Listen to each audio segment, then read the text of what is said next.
My name is Dana Miller. I'm from Jacksonville, Florida, and my story will be about a felony didn't stop me, so why should it stop you? And the grace of God and what He's done in my life and what He's doing in my life. Well, growing up in Jacksonville, I'll go back to probably, let's say, middle school. My father, he did the best he could. I would say that. I come out of a home where my mother was very loving, and I love her dearly. And I love my father also, but my father was mostly of a street runner. We didn't have much, and I don't like to say poverty. I'll just say that we was in between our blessings at the time. My father, he was a type man that he had different women, and he kind of cheated on my mother and everything. So when you see stuff like this as a child, you kind of gravitate to it because it becomes a generational curse. Not knowing that what it was when I was growing up, I was just thinking it was fun, hanging out and not having so much when I was growing up. I built this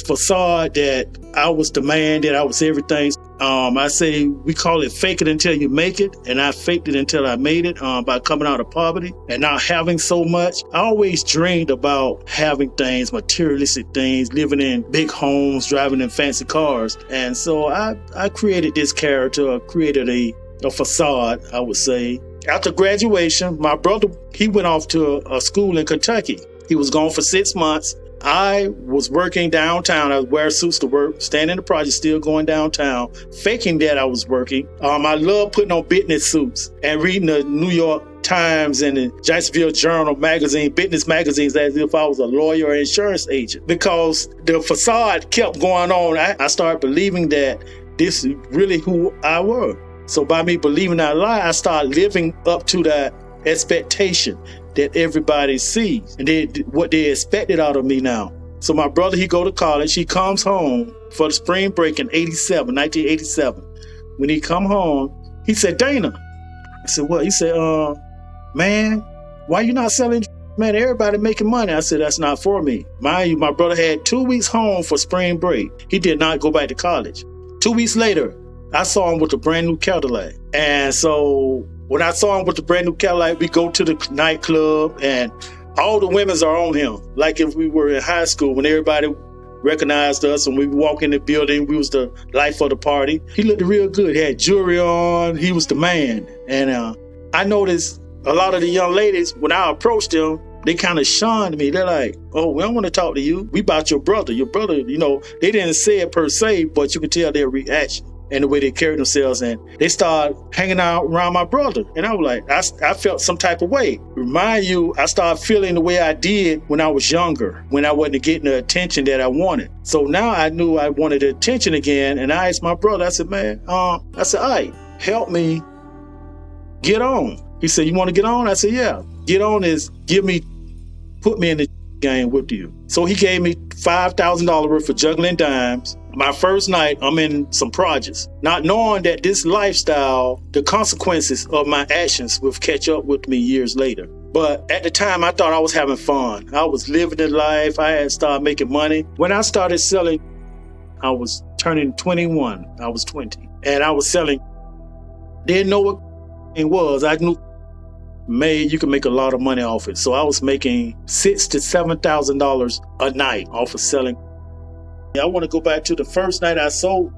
I was very arrogant. And by me being very arrogant, I would talk to people any kind of way. A guy, he wanted to know how much I had. I said, man, hurry up and buy the drugs. If you want it, buy it. If you don't want it, don't get it. Not knowing this guy was a killer. Not knowing, I'm not from this, I never hung in the streets of Jacksonville like that. So I really don't know the danger in these streets. I think what was going on couldn't happen to me. I felt like I couldn't get shot. I felt like I couldn't get robbed. And I felt like I couldn't get arrested by the police. I felt like it was a halo around me that I couldn't get caught. I'm the only one that was special that would last, thinking that I can retire from the drug trade. So the only thing that saved me that night from getting shot or robbed is the guy knew my sister. My sister stayed out in the Blodgett home. A guy knew my sister, and another guy told him, said, Todd, Don't do it. Don't do it. That's Kim's brother. And he told me that a few months later that the only reason he didn't shoot or rob me is because of my sister and him. My sister and him was good friends. So that's how I carried the attitude. I started building this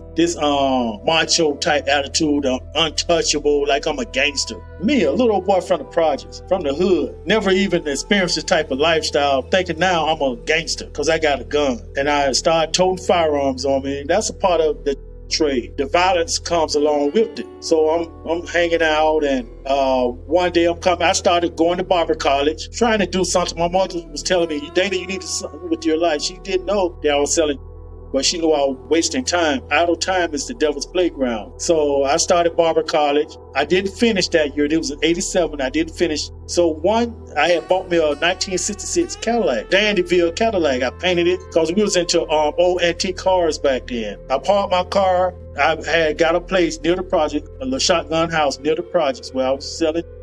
And I came out one morning, looked at my car, just got a brand new paint job. I see it looked like chewing gum was scraped all over my car. And I got close to my car. I see my car was keyed. Someone had keyed my car. I was pissed. What I do is I go up in the projects with my car, is talk around the projects that, such, they keyed his car. I found out who keyed my car. I approached them about the incident, pull a gun. Like, mind you, I was saying, you feel like you Hercules or someone.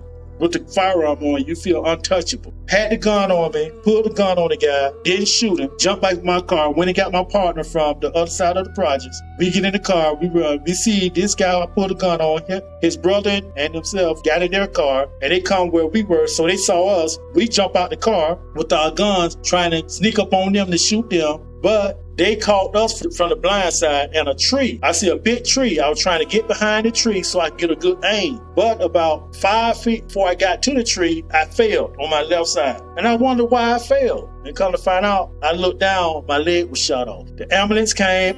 People were gathering around. The ambulance came, and my sister, she saw it, and she was crying, holding me, and I thought I was going to lose my life. But it wasn't on my mind that I was going to lose my life. You know what I was more frustrated about? That I got shot. I wanted revenge. That's all was on my mind. I wanted revenge. And I want to go back to why they felt like they had to shoot me. A year prior to me getting shot up 10 times, I had shot a guy in the head. And this guy, he used to work for me, sell for me. And he was a smoker. He smoked. And he came up to me with a shotgun. And he was robbing. He was a big robber of dealers back in the days, back in the 80s. He had a reputation that he would shoot you and he would kill you, but he wasn't arrested. They was looking for him. The police were looking for him. But this guy was walking behind me with a shotgun in his hand. And I say, man, why you walking behind me with a shotgun in your hand? I said, get from behind me. Get from behind me.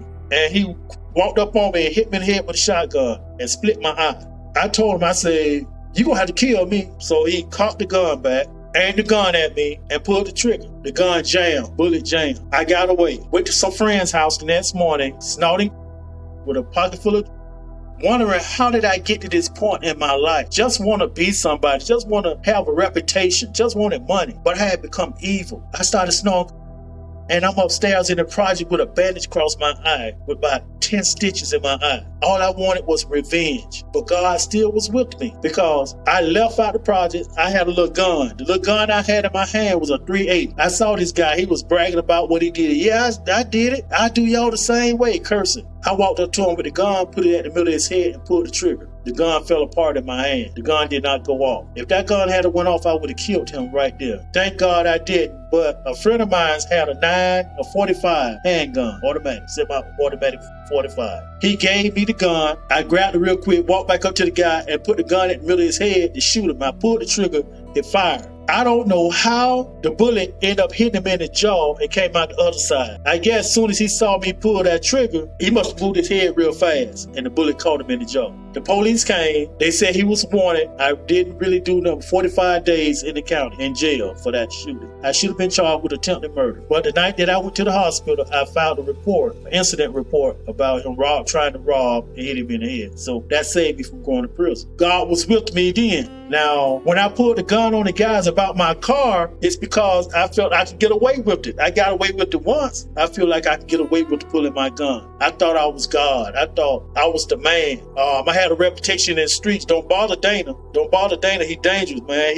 He's cool, but if you mess with him, he'll shoot you. And by me shooting this guy in the face, everybody felt like I was a hero. Oh, I shot the mad guy, the madman, the villain. You the hero because you the only one that took down the villain. So once I got shot, September 16, 1988, I was shot 10 times. Laid in the hospital, had 6 major operations, almost lost my leg, had pins, they call it internal fixator in my leg.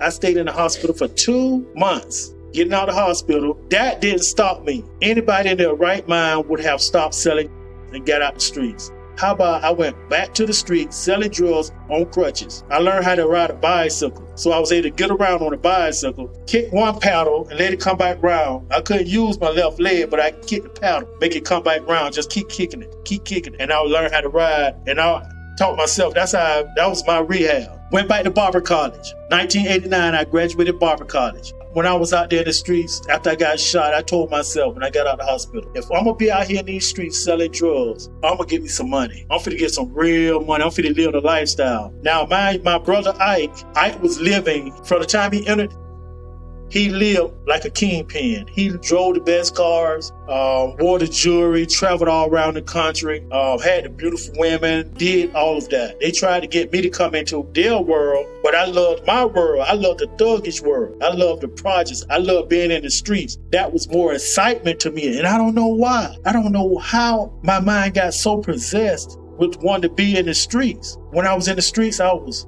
terrible in those streets. I mean, the lifestyle that I lived selling. My brother used to tell me, Dana, man, come go with us, man. Make this money, man. Let's live the life, man. But after I got shot, and I said, it's time for me to make some real money. I'm talking about $50,000, $60,000 a day. Now, I started hanging out with this guy. He built this complex. It was worth $2 million, and he built a barbershop for me inside of it. He was a major dealer here in Jacksonville. He was an older guy. He was around, I would say this in 1989, I was 23. This guy was like 42 to 45. And we looked up to him because he was everything we wanted to be. He had the money, the Mercedes, the big home, the beautiful wife that worked for the bank. She's a vice president of a bank. That's the lifestyle that I wanted. Not knowing you have to go to college, get a good education, and work hard to attain these things. I wanted it the fast way.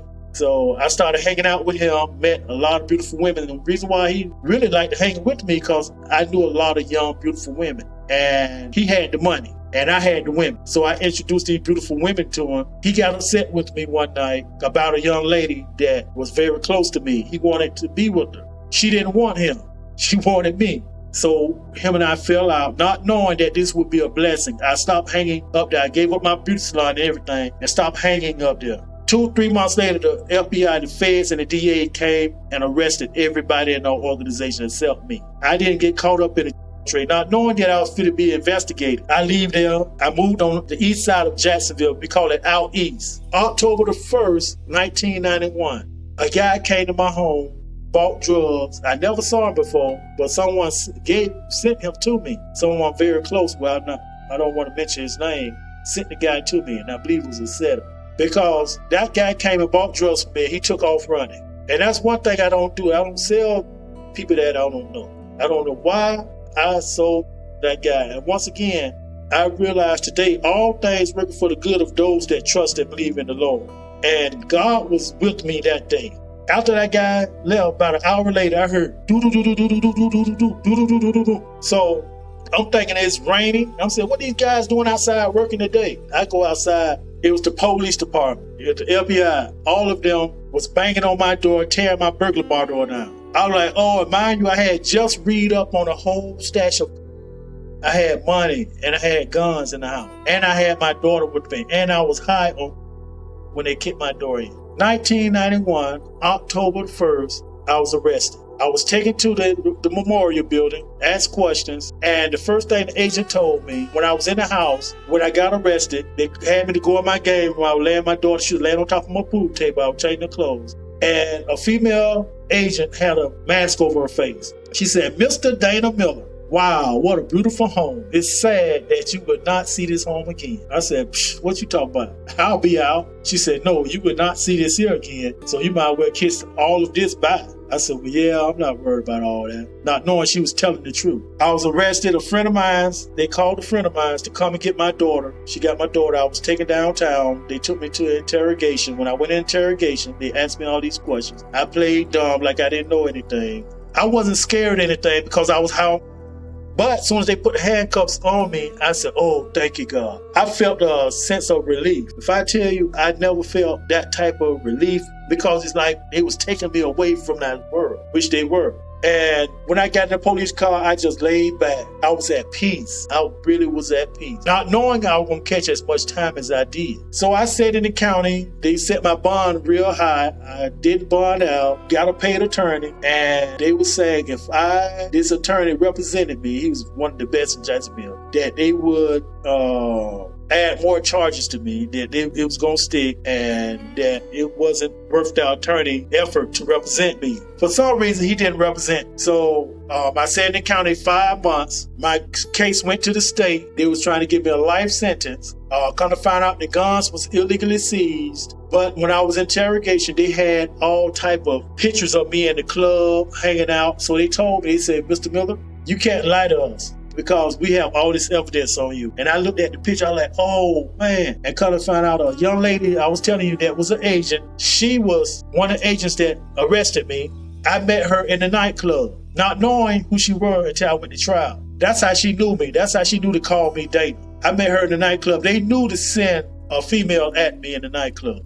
And I brought her to my house. And we dealt with each other. And come to find out, when she arrested me with the other agencies, 5 months later when I go to trial, how about she was one of the witnesses? She was one of the witnesses that testified against me because she was one of the arresting agents. And I looked at her, I said, oh my God, no, not her. Yes. So these guys out here selling these streets, doing this dirt, these people go to college. They're very educated to arrest you behind. They know what you're doing. And a lot of guys out here that are selling drugs are snitching and telling on you, and it will make you think that someone else is doing it. This game is dangerous. It happened to me. So I'm in prison. I caught 15 years with 10 mandatory, with 3 minimum mandatory. So I'm not understanding what type of time I have. So my brother, he gets out. I go to prison in February. He gets out in March. So he comes to see me in prison. I'm in Stark, Florida. Thank God I was able to stay close to home. For the 10 years I did in prison, I was able to stay close to home. My mother and my siblings, my sister was 16, my brother was 13, and my baby sister was 10. My siblings that I used to take care of. My mother had to work at night. They come see me. So the first year I'm in prison, I hear one of my good friends get killed. A week before spring break, Daytona spring break, he get murdered. He get robbed at a dice game. A week after spring break, my brother's best friend, T-Bird, they found him wrapped up in a rug, wrapped up in some carpet at his home with his fingers chopped off and shot in the head. He was murdered. All throughout the summer months, I had dreams of my brother in a coffin. And I was like, wow. And I would wake up sweating. I'm in prison now. And I would wake up sweating, my brother. What is he, God, what is this sign? What are you telling me? One thing I learned, anytime that you're in the streets doing the devil's work and you have plans of getting out, the devil takes his hands off you. And when the devil takes his hands off of you, that means anything is going to happen. And people fail to realize the devil will protect his own also. But he's setting you up for failure. He's not protecting you for a blessing or something good. He's protecting you to do his will. That's to do evil. So once you letting it known that you're trying to get out, because before I got arrested, my goal was to lead the game and go to Atlanta. Before my brother, his goal was to lead Jacksonville to go to Atlanta. All my friends, their goal was to lead the game and go, flee.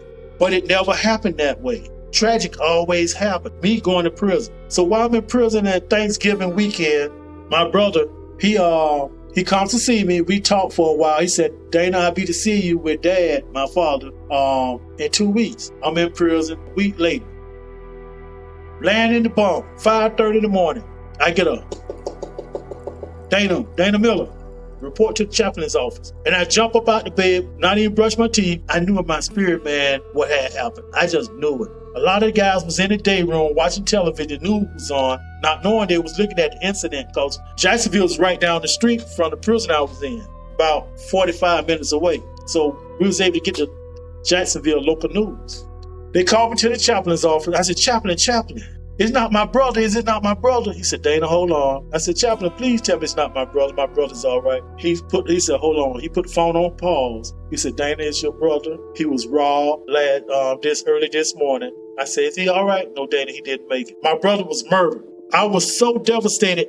The chaplain told me that I picked up a 900-pound desk on one end. The correction officer was in there with me. He touched me on the shoulder, and he basically started crying with me. And I cried. I told my mother, I said, Mom, he gave me the phone. The chaplain gave me the phone. He said, Dana, baby, it's true. Your brother's dead. He was murdered. I said, no, Mom, I don't want to live. I don't want to live. I can't live like this. My brother, death, touched me so bad that I didn't want to live, but hearing my mother say that was the turning point in my life. When she told me, I need you, we need you, your sibling, your brother, sister, we need you, Dana. So I said, yes, ma'am. And right then, my life turned around. I started seeking God more and more. When I was in prison, I became the best man by the grace of God. I gave my life over to the Lord. When I was in prison, my mother told me one goal I had was to make my mother proud. To hear my mother tell me she's proud of me. I did 10 years in prison. I got out of prison September 27th, and the first thing I did, my sister came and picked me up September 27, 2001. The first thing I did was go to my brother's grave because me being locked up, my brother's been murdered for 9 years. I felt that out of sight, out of mind. So I was able to do my time because I still psyched myself out that he was still on earth. He just didn't come see me. But when I got out, my sister, she took me to his grave. When I saw his grave and I saw his grave marker with his name on it, I bust out crying. I boo-hoo cried. That's when reality set in.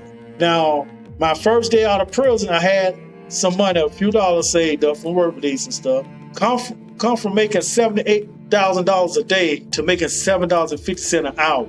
I got my first job when I was in work release, worked for a company called Lane and Do, and I did pretty well. At Lane and Do. I was able to file my first income tax check, and I was like, wow, it was the first for me. Everything was legal, but I was determined not to go back to prison. Even when guys was out here wanting to give me when times got hard, and times did get hard. So I met my wife in 2001. We became good friends, and in 2004, got together like 3 years later.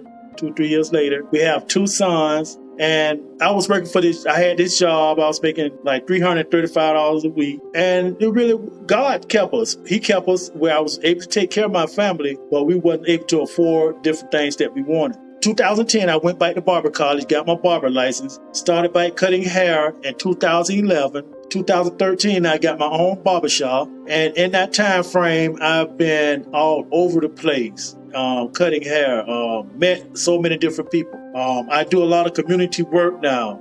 The White House was here a couple of years ago to do the COVID shot. My barbershop was chosen out of all the barbershops in the state of Florida. My barbershop, the Man Cave, was chosen for the White House to come here. Charlie Crest ran for governor in the state of Florida, came here. Audrey Gibson, different people. Lakeisha Burton ran for sheriff of Jacksonville. That's what I do now. I'm an activist in my community.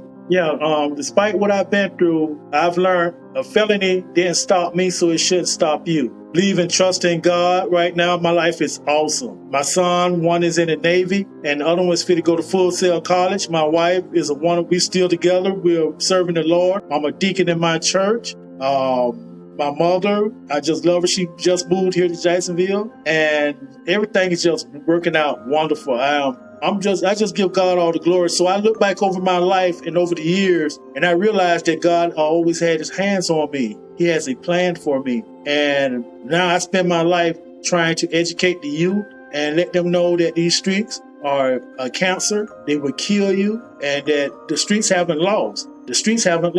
They've always won. They're taking bodies. They're taking people's lives. My advice to anyone that's going down the road that I live, or that's in that trade, or doing anything illegal, and they want to get out, there's a way.